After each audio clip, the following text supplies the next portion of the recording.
Kayaknya ketika Sunda dimusyrikkeun, orang Sunda sudah menyembah anu ngawenangan alam kabeh eta teh saha? Yusuf Khalifah di bumi.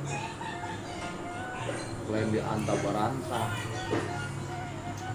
Jadi sang yang di urang mah geus aya sang yang dangian. Percaya ka sang yang tunggal. Kayaknya ketika Sunda dimusyrikkeun, orang Sunda sudah menyembah sang yang tunggal dari dulu. Ketika Rasulullah bersiar, nah orang Sunda ngikut syariat Rasulullah.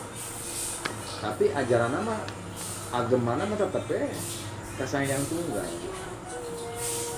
Walaupun orang Batak, orang di Kalimantan teh Dayak ya. Dayak itu sang yang taya ya. Untuk orang sang yang aya ya. Bahaya.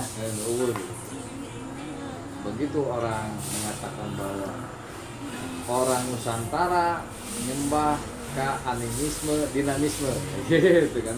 Dunia Sunda aneh Hindu lain, jadi Buddha lain ya. Orang Nusantara teh agama naon sih? Akhirnya si boleh ngomong animisme, dinamisme. Nyaho nyembah ka batu kan, nyembah ka tanggalan. Itu catatan maka karakternya di luar, terus ngahakiman, dia ngomong sesat gitu.